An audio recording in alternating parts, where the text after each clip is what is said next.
여러분 안녕하십니까?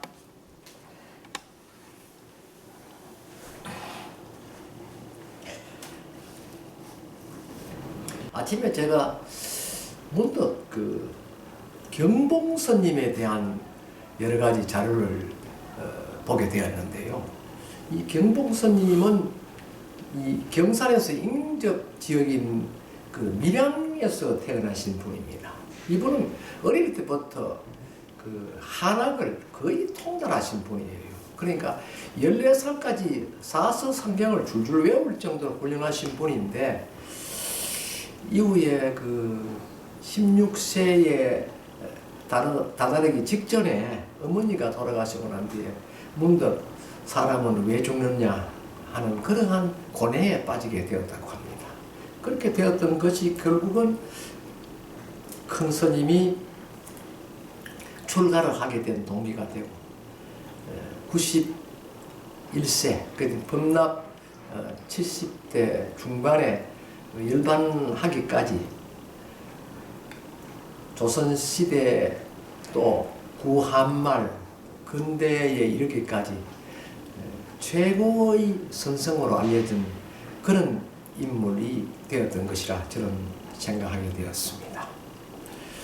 그는 양산 통도사 극락전에서 평생을 수행을 하였다. 그리고 많은 사람들에게 불법을 전하고 또 자기가 익힌 선 사상을 전함으로써 마음 속에 들어있는 트라우마를 모두 치유하게 하는, 즉 치유시켜주는 그러한 역할을 하였던 이 시대의 본이 되는 선사였다. 저는 그렇게 이해를 하였습니다. 그러던 중에 저는 문득 사람은 왜 죽느냐, 죽어서는 어디로 가느냐 하는 것에 대해서 저도 역시 의문을 가지지 않을 수가 없었다는 것이죠. 그래서 오늘 저는 불교 설화를 중심으로 사찰에 가면 많은 그 탱화들이 또는 벽화들이 사찰 주변에 벽면이라든지 사찰 경내에 정강내에 이렇게 그려져 있습니다. 얼핏 보면은 조금 일반 회화하고는 그 다른 점이 상당히 있습니다. 하지만은 자세히 들여다보면은 그 그림 속에는 그 벽화나 탱화를 통해서 바로 이야기할 수 있는 스토리텔링의 소재가 듬뿍 들어있다는 것입니다. 그래서 저는 무엇보다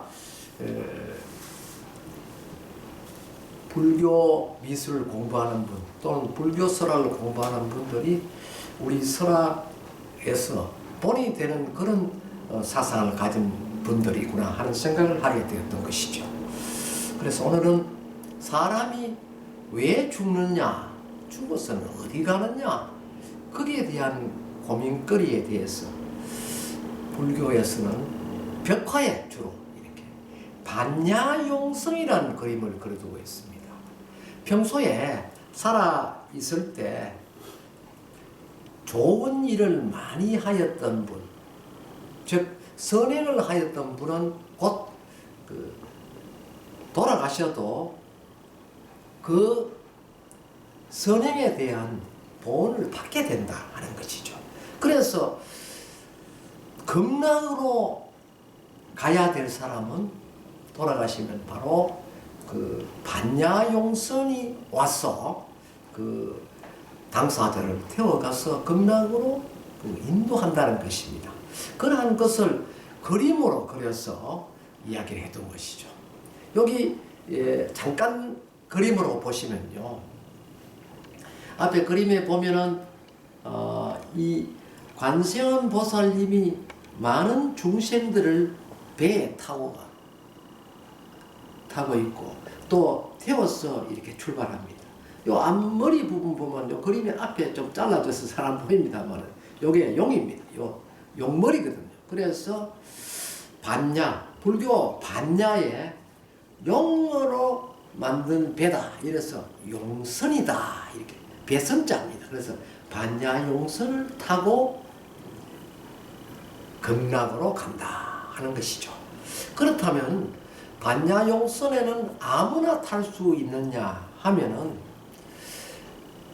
반드시 이승에 살 때 이 반야용선을 탈 수 있는 자격을 갖추어야 한다는 것이죠. 그 자격은 엄격하냐? 그렇지는 않습니다. 또 어떤 지위에 있어야 되는가? 그건 더더욱 아닙니다. 가장 기초적인 자격은 무엇이냐 하면 선하게 살았느냐, 또 많은 이들에게 자신이 할 수 있는 능력으로서의 적선을 얼마만치 했는가, 보시는 얼마만치 했느냐에 따라서 가늠된다는 것이죠. 그렇게 해서 반야용선을 타고 있는데, 사람이 일단은 사망하면은 가족들이 그 망자를 보내는 겁니다. 망자와 이별하는 과정에서 너무 슬피 울고 이러면 망자는 육신은 그대로 있되 이 혼령이 따라가기 때문에 혼령이 그 자손들이 너무나 슬피 울고 이러면 떠나지 못한다는 것이죠. 다음 그림에서 이렇게 보면은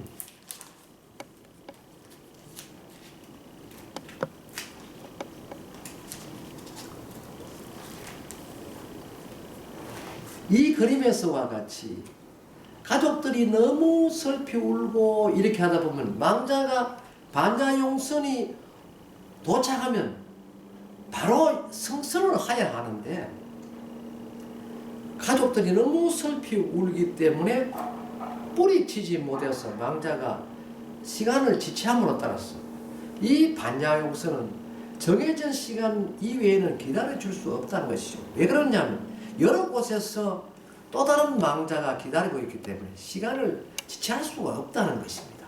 그래서 이 반야용선이 떠나가는데 이분들이 망자들이 뒤늦게 가족들과 헤어져서 반야용선을 막 이래 부린다는 것이죠. 부를 때 아무리 불러도 배는 다시 돌아올 수가 없다는 것입니다. 그래서 결국은 관세음 보살께서 이분의 선행을 이미 아는 터라서 이분들에게 다시 되돌릴 수는 없고 해서 긴 줄을 던져준다는 것이죠. 그러면 결국 긴 줄에 매달려서 이렇게 여기에 이 부위가 반야용성입니다. 매달려서 악착스럽게 쥐고 극락으로 간다 해서 여기에 매달리는 사람을 중생이지만 보살로 보고 악착보살이다 이렇게 얘기하는 거죠. 요 그림에도 이렇게 반야용선이 길게 있는데 악착보살이 매달려 있다는 것입니다. 요 그림은 청도 우문사 정멸보궁에 조성되어 있는 악착보살상과 반야용선입니다. 이 큰 그림은 영천 영지사의 대웅전에 조성되어 있는 악착보살상입니다. 제가 불교 미술에 관심이 있어서 평소에 이 악착보살상을 제가 만들었죠. 이 배가 바로 반야용선입니다. 이 반야용선을 이렇게 용머리를 하고 용머리 밑에는 이렇게 종이 이렇게 달려 있습니다. 이렇게 달려 있고 이 전체는 용입니다. 용이고 이 밑에는 거대한 바다 또는 우주의 공간이라고 볼 수 있죠. 그럴 때 이와 같은 중생이 끈을 매달고 이렇게 놓지 않고 끝까지 매달려 간다는 것이죠. 이것은 이제 악착보살이다 하는데, 제가 이렇게 조각을 하는 의미는 이 악착보살에 대한 의미를 보다 적극적으로 많은 대중들에게 알려드리기 위해서 이 조각품을 손수 만들어 보았습니다. 그래서 제가 만드는 지금 이 조각품이 관내 이계사찰 대웅전에 모셔져 있습니다. 있는데 이 악착보살은 결국 저성에서 선업을 받은 사람에 대한 공정한 평가를 해준다는 것이죠. 그래서 끝까지 이 성에서 선행을 베푸고 많은 보시를 한 자에게는 모두가 지장보살께서 극락세계로 입문할 수 있도록 조치를 해준다는 것이죠. 거기에는 반야용선을 타고 온 관세음 보살께서 적극적인 역할을 하는 것으로 불교 설화에서는 기록이 되어 있습니다. 여기 제가 들고 있는 이 우리 민속사의 책들 속에도 그러한 내용들이 이렇게 많이 실려져 있죠. 그래서 이 악착보살이 하는 역할은 결국은 자기의 집념을 버리지 않은 것이죠. 이것은 어떤 탐욕이라기보다는 그 후손들과의 그 마지막 해후에서 자칫 후손들을 원망하지 않고 자기의 본래의 자리로 되돌아가겠다는 하나의 일념에서 놓지 않고 끝까지 극락세계로 도착해서 다시 그곳에서 자기에게 주어진 어떤 사명을 받들겠다는 그런 강한 의지를 가지고 있습니다. 그러니까 이 그림에서 보는 바와 같이 돌아가신 분들과의 이별은 이 성과 저 성이 분명히 다를진데 너무 슬퍼하면은 오히려 그 돌아가신 분에 대한 애우가 지나침으로 오히려 돌아가신 그 망자에 대한 어떤 올바른 대우를 격에 맞는 대우를 받을 수 없게도 된다는 그런 안타까움도 있다는 것이죠. 그래서 아마 이 악착보살이라는 존재가 등장한 것으로 이렇게 보아집니다. 이 그림은요, 위에는 코끼리고 밑에는 뱀들이 막 위로 보고 득실거리는 모습입니다. 이 뱀이 득실거리는 데다가 외줄 나무에서 이렇게 한 사람이 매달려 있습니다. 떨어지면은 뱀에게 금방 물려서 죽고, 이 코끼리는요, 배가 고파서 화가 난 코끼리 떼들입니다. 그래서 언제라도 이 사람이 올라오면 금방이라도 삼켜 버릴 듯한 그런 그 형편에 놓여져 있죠. 그런데 이 사람은 끈 하나에 매달려서 떨어지면 뱀한테 물려 죽고, 올라가면은 코끼리에게 잡혀 먹고 할 그런 위기에 있는데, 이 끈 하나에 온 목숨을 걸었다는 것이죠. 그런데 아이러니하게도 끈 위에는 흰 쥐어 한 마리하고 검은 쥐 한 마리가 이 밧줄을 깔아먹고 있다는 것이죠. 그럼 쥐가 다 깔아먹으면 이 사람은 떨어져서 바로 뱀에게 희생을 당한다는 것입니다. 좀 그림을 가까이 이래 보시면은 이런 그림으로 표현이 되고 있습니다. 밑에는 보면 뱀이 아주 배가 고파서 큰 입을 벌이고 있죠. 그런데 이 사람은 이렇게 하나 밧줄에 이준하고, 코끼리도 지금 배가 고파서 지금 큰 입을 벌리고 있습니다. 금방이라도 삼킬 듯한 그런 모습입니다. 그런데 요 밑에 흰 쥐 한 마리, 검은 쥐 한 마리가 이 밧줄을 깔아먹고 있기 때문에 언젠가는 정확하는 알 수 없지만 여기에 이 의존하고 있는 이 밧줄은 떨어져서 이 사람은 이 뱀이 울긋거리는 이 지옥으로 떨어질 수밖에 없다는 것입니다. 보편적으로 이 선화에서는 흰 쥐는 낮이요, 검은 쥐는 밤을 상징합니다. 그런데 이 사람 지금 그 모양처럼 한번 보십시오. 여기 보면 벌들이 그 집을 지은 그 꿀집입니다. 벌집이죠. 벌집에서 그 와중에 이렇게 한 방울씩 한 방울씩 꿀이 떨어지고 있다는 것이죠. 그런데 이 망자는 이 꿀을 받아 먹으면서 끝끝내 올라가지도 않고 내려오지도 않고 꿀 받아 먹으면서 죽고 사는 것을 잊고 지금 그 꿀 얻어먹는 데만 더 얻어먹는 데만 욕심을 가지고 있다는 것이죠. 그렇게 해서 이 사람은 지금 일촉즉발의 이후에 발생할 상황을 벌써 잊어버리고 오히려 큰 탐욕에만 빠져 있다는 것입니다. 이 백화도 역시 오문사에도 있고 부산 지방의 그 한 사찰에도 이 그 불화가 건물 벽면에 이렇게 벽화로 그려져 있습니다. 그 사람은 왜 사는가? 앞에서도 경봉스님 이야기도 했고, 사람이 돌아가시고 난 뒤에 그 가족들이 그 망자와 어떤 헤어지면서 생기는 여러 가지 상황과 망자가 또 받아들여야 할 상황, 저승과의 어떤 입장 등등을 설명을 해드렸죠.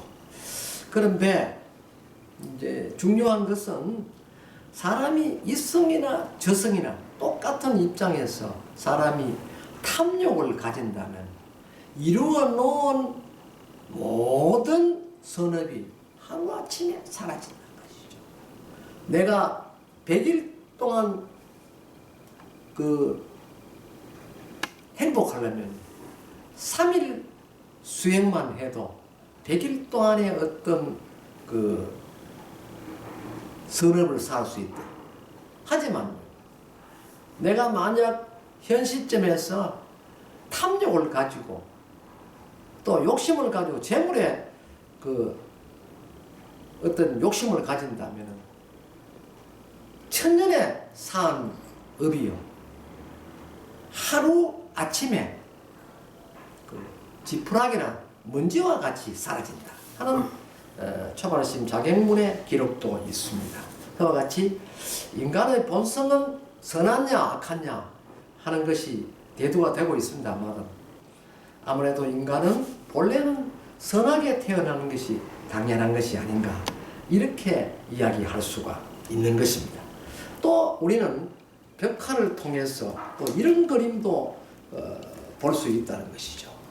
자, 이것은 육조 해능대사와 그 제자와의 얽힌 이야기입니다. 이것을 이제 벽화로 구성을 했는데 육조 해능대사가 그 정진하고 있는 한 사찰에 그 동자가 있었는데 이 동자가 수행은 따르지 않고 늘 놀기만 좋아했다는 것이죠. 그래서 그 해능대사께서 여러 번 타이르고 이렇게 해도 그 고쳐지지 않아서 걱정을 하고 있는 찰나에 이 거의 동자인 제자가 그 해능대사가 있는 그 수행하고 있는 그 자리에 앞에 큰 호수가 있는데 그 호수가 동정호라는 호수입니다. 그 호수의 물을 보고 가만히 동자가 보니까 이 호수 속에 내가 물고기가 된다면 세상에 아무 그립김 없고 간섭도 받지 않고 내가 편안하게 살 수 있을 것이다 하는 그런 자만을 가지게 된 것입니다. 그래서 이 은사 스님에게 와서 스님 저를 물고기로 만들어 주십시오. 그러면은 저는 이 앞 큰 호수에 들어가서 자유자재로 내가 그 수행도 하고 또 놀 때는 놀고 또 이렇게 편하게 살고 싶습니다. 이렇게 이야기했죠. 그러니까 해능대사께서 정녕 너희 뜻이 그러하냐 이렇게 이야기했다고 합니다. 그러자 이 동자는 저는 조금도 후회를 하지 않을 테니 제발 그 은사스님께서 저를 물고기로 만들어 주십시오. 이렇게 간청을 했다는 것이죠. 그래서 해능대사는 그에게 작은 물고기로 변하게 해서 동정호에다가 던져 주었습니다. 처음에는 이 물고기가 큰 넓은 호수에 자유롭게 유유자적하면서 게으름도 피우고 때로는 그 자기 멋도 내고 이렇게 아주 자유롭게 살았죠. 살았는데 세월이 이제 많이 흘러서 고기가 점점 커지게 되었던 것입니다. 그런데 문제가 생겼습니다. 육조 해능대사가 이놈이 버릇을 곤치려고 물고기를 작은 물고기로 만들어가 그 넓은 호수에 던지기 전에 이 등 쪽에 비늘 사이에 작은 나무 씨를 하나, 씨앗을 하나 꽂아두었다는 것입니다. 이놈이 이제 사기 터기 시작했는데 이 나무가 점점 고기가 크는 그 비례에 맞춰서 나무가 점점 커졌다는 것이죠. 그러니까 이제 어느 날부터 위에 나무가 자라니까 이 물고기가 헤엄을 치는데 자유롭지 못했다는 것입니다. 그래서 이리 뛰고 저리 뛰고 나무를 아무리 부러뜨리려 해도 자기 등만 아프지. 등이 움직인 데 따라가 등이 찢어서 피가 철철철 흘리고 이랬다는 것이죠. 그러던 중에 어쩔 수 없어서 늘 가만히 그 호수 가에다가 기대에 있으면서 나날을 보냈다는 것이죠. 그러자 점점 나무가 커지고 고기는 점점 늙어가고 이럴 때 이제 움직일 수가 없어요. 바람만 조금만 불어도 나무가 넘어져도 고기가 오히려 몸통이 우러 올라오고 나무가 밑으로 들어가고 안간힘을 써서 바로 잡고 일하는데 이제 살 수가 온몸이 찢어지고 이렇게 해서 살 수가 없었다는 것이죠. 그래 할 때 그 해능대사가 계시는 서론 앞에 다다랐어. 그쪽 물가에다가 나무를 눕혀놓고 엉엉 울리면서 스승을 찾았다는 것입니다. 스승은 이미 그 사업을 다 알고 있었던 것이죠. 그래서 스승님, 제가 잘못했습니다. 부디 저를 살려주십시오. 앞으로는 절대 수행만 열심히 하겠습니다. 하면서 스승에게 간곡하게 청을 하였다는 것이죠. 그래서 스승은 몇 번이나 대자고 묻고 다시는 그런 짓을 하지 않겠느냐, 열심히 수행만 하겠느냐, 이런 다짐을 받았다는 것이죠. 그럴 때마다 이 동자는 스승님의 뜻에 따르겠습니다 하면서 눈물을 흘렸다는 것이죠. 그러자 이제 이 동자를 다시 물고기에서 해능대사의 제자로 환원시켜 준 거죠. 환원시켜 줘서 이제 동자가 되고 물고기는 그 흔적만 그대로 남아 있고 물고기 등 위에 큰 나무는 그대로 자라고 있었다는 것이죠. 그래서 훗날 해능 스님께서 그 나무를 뽑아서 밑둥치를 베고 그래서 그것으로 목탁을 만들었다. 여기 그림에 목탁이 있죠. 목탁을 만들었다는 것입니다. 그러니까 결국 목탁을 만들었다는 유래가 여기서 나온다는 것입니다. 그러니까 비록 해능대사가 변신술을 써서 물고기로 자기 제자를 만들었는데 이 물고기가 된 제자가 반성을 하고 다시 인간으로 되돌아왔지만 그 흔적은 남아있는데 거기에서 자랐던 나무는 동자의 나쁜 마음, 게으른 마음을 질책하는 또 깨닫도록 하는 그런 마음이었어. 그 자란 나무가 비록 나무지만 목탁에 대해서 영원히 깨우침을 일깨워주는 그런 존재로 지금까지 활용되고 있다 하는 그런 설화가 있습니다. 이것은 또한 우리들에게 많은 의미와 또 자기 성찰을 일깨워주는 그러한 한 사례라 이렇게 볼 수가 있는 것입니다. 자, 이 그림을 또 한번 보겠습니다. 여기에는 어딘가 모르게 솥이 있고 여기 또 방아가 있고 그렇죠. 솥이 있고 방아가 있다는 것은 뭘 의미합니까? 그건 솥과 방아가 있다 하는 것이죠. 그런데 어느 날 어떤 분이 방아를 찢고 있는데 큰 선사가 왔어. 자기가 짚고 있는 지장주를 가지고 통통통 이렇게 따리고 통통통 이렇게 두들고 있었다는 것입니다. 여기에 방아를 짚고 있는 사람은 뒷날 육조 해능대사가 된 분입니다. 된 분이고 이분은 그의 스승이죠. 스승인데 이 방아를 찢는 해능대사를 보고 3번 지장주로 때렸다는 것은 삼경에 나를 만나자 하는 먼의 대화로서 이 두 분이 소통할 수 있었다 하는 불교적 설화죠. 하나의 스토리텔링 형식으로 꾸며졌지만 깊은 의미를 갖고 있다는 것입니다. 이 그림은 어딘가 모르게 솥을 걸어놓고 한 스님이 뭔가 꾸짖고 있는 장면입니다. 이것은 뭐냐면 비단 장수를 하던 한 청년이 문득 큰 사찰에 들어왔다는 것이죠.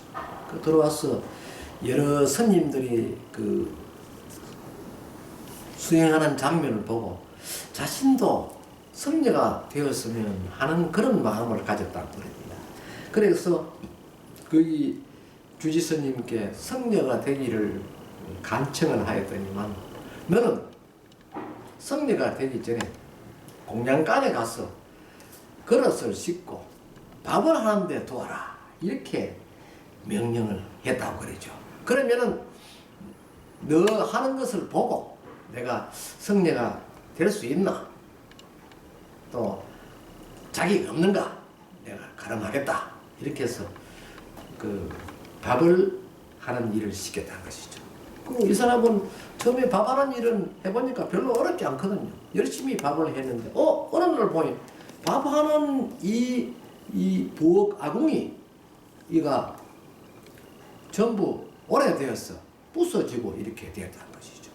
그래서 이 안이 또 협소하고 이래서 바깥에 나서 이제 아궁이를 만들어야 되는데 이제 솥을 걸 아궁이를 만들어야 되는데 해보니까 잘 안 된다는 것입니다. 그래서 처음에는 흙을 그냥 물로 이겨서 이렇게 아궁이를 만들었는데 금방 솥을 거니까 막 무너지고 또 불을 한번 떼니까 막 터져서 또 무너지고 또 뭐 비가 오니까 금방 무너지고 이렇게 해서 안 되거든요. 그렇게 해서 좀 더 발전시키기 위해서 이제 지푸라기를 서려서 같이 흙을 이기고 이렇게 해가 솥집을 지었죠. 지어서 솥을 얹어놓게 됐는데 역시 주지스님이 보시고는 아궁이가 시원찮다 새로 해라 이렇게 해서 무려 8번이나 아궁이를 한마디 말도 없이 새로 하고 해서 8번이나 했다는 것이죠. 그 8번째 스님이 와보고 다시 고개를 좌우로 절레절레 하시니까 두 말도 없이 다시 헐어보고 솥을 9번째 솥거리를 만들었다는 것입니다. 그래 하니까 정말 튼튼하게 되었거든요. 그래서 이 비단장수 청년을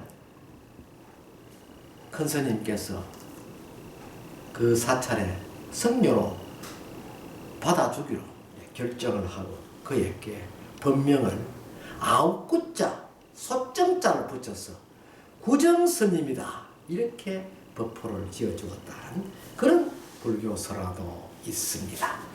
그래서 앞에서 말씀드렸던 인간의 죽음과 관계되는 이야기. 죽고는 어디 갈 것인가? 어떻게 가느냐? 또 인간의 죽었어도 인간의 마지막 욕심이 무엇이냐? 자기가 곧 그 줄이 흰쥐와 검은쥐가 갉아먹으면 줄이 떨어져서 뱀의 밥이 된다는 것을 훤히 알면서도 위에 나뭇가지 쪽에서 작은 벌들이 만드는 벌집에서 한 방울씩 또닥또닥 떨어지는 그 꿀맛에 빠져서 그 맛의 욕심을 느끼면서 자신의 죽음도 잊고 있다는 그러한 어떤 그 탐욕스러운 마음, 그리고 그 자기의 지나친 게으름과 또 동경심이 결국은 화를 일으켜서 물고기가 되었지만 물고기 역시 오랜 시간이 지나면 세상에 그저 얻어지는 건 없었다는 것이죠. 그러니까 쉽게 이야기하면 그로써 또 고통이 뒤따를 수밖에 없었다. 사람은 모두가 행복할 수 없다는 것이죠. 항상 즐거움이 있으면 또 힘든 부분이 있고 힘든 부분이 있으면 또 즐거움이 온다는 것이죠. 이러한 논리는 일찍이 불교에서 먼저 탄생시킨 그 선화적 입장이라 저희들 그렇게 보고 있습니다. 그래서 또 바가를 찍고 있는 육조 해능대사와 그의 스승과의 그 묵시적인 어떤 표현 등을 통해서 상대방의 그 이야기를 또 표정을 읽을 수 있다는 것. 마치 서가모니 부처님이 열반할 때 제자에게 연꽃을 이렇게 들여 보였을 때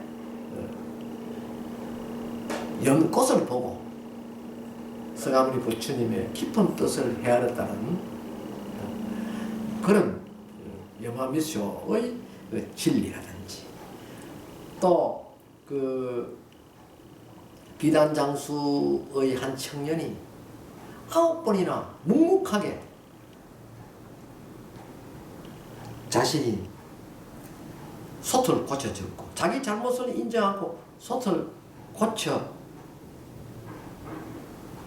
솥집을 지으니까 결국은 그 스승이 인정하고 그에게 구정 스님으로 법포를 내렸다는 여러 가지 이야기 등등은 불교 설화 속에 또 불교 설화에서 그 불교 벽화로 오랜 세월 동안 전승되고 있다는 것은 우리 대중들에게 또는 많은 현대인들에게 자기 반성과 또 깨달음의 어떤 여지를 주는 좋은 교훈이다. 저는 그렇게 생각해 보았습니다. 오늘은 이 세 개의 논제로서 제 이야기를 나름대로 정리를 해 보았습니다. 감사합니다.